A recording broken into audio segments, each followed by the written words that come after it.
Assalamualaikum warahmatullahi wabarakatuh. Perkenalkan, nama saya Pardi Sudinar dari kelas 11 APA 1.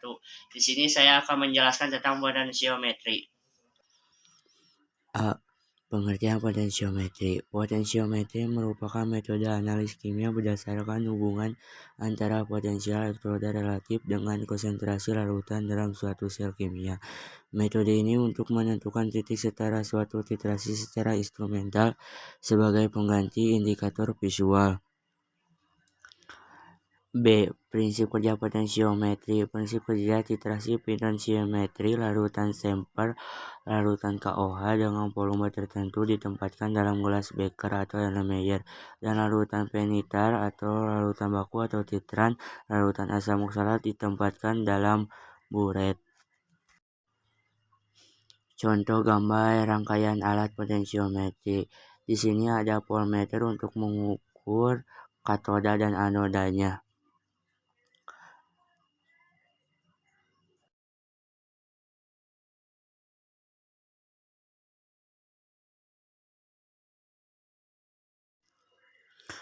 Pengertian setiap rangkaian alat potensiometri. Ada voltmeter untuk menentukan besarnya potensial sel, ada jembatan garam untuk menjaga kenetralan muatan listrik pada larutan, ada anode, elektroda dan negatif tempat terjadinya reaksi oksidasi, ada katode atau elektroda positif tempat terjadinya reaksi reduksi. Cara praktikum titrasi potensiometri.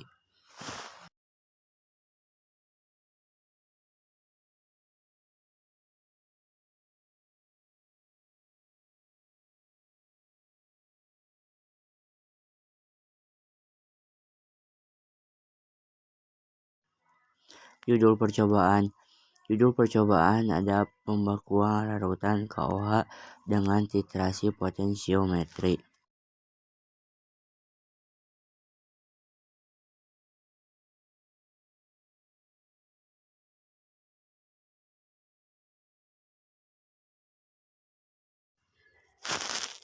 Tujuan percobaan untuk menentukan konsentrasi larutan KOH dengan metode potensiometri. 2. Membuat larutan primer dan sekunder. 3. Mengkalibrasi pH meter pada buffer yang telah disediakan. Contoh alat dan bahan. Bahan ada KOH, asam oksalat, tisu, dan aqueous. Alatnya ada pH meter, gelas kimia, botol semprot, batang pengaduk, buret, klem, pipet tetes, corong kaca, spatula, neraca analitik, pipet volume. Prosedur percobaan 1. Pipet 10-40 ml asam oksalat 0,1 normalitas. 2. Masukkan larutan baku asam oksalat ke buret. 3. Larutan KOH dititrasi dengan larutan asam oksalat. 4. Setiap penambahan 1 ml titran, cek titran menggunakan pH, atau hentikan titran jika larutan telah mencapai pH 11,5. Contoh data pengamatan dan grafik. 1. Tabel hasil pembakuan KOH menggunakan metode titrasi potensiometri. 2. Tabel turunan pertama. 3. Tabel turunan kedua. Yang keempat, contoh jika tabel semuanya disatukan. Akan seperti itu. Pembahasan.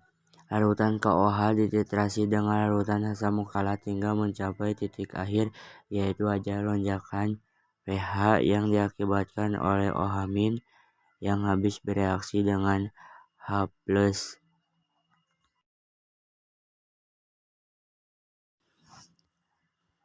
Kesimpulan, mengukur kadar pH larutan KOH yang dititrasi oleh larutan asam oksalat. Sekian dari saya. Wassalamualaikum warahmatullahi wabarakatuh.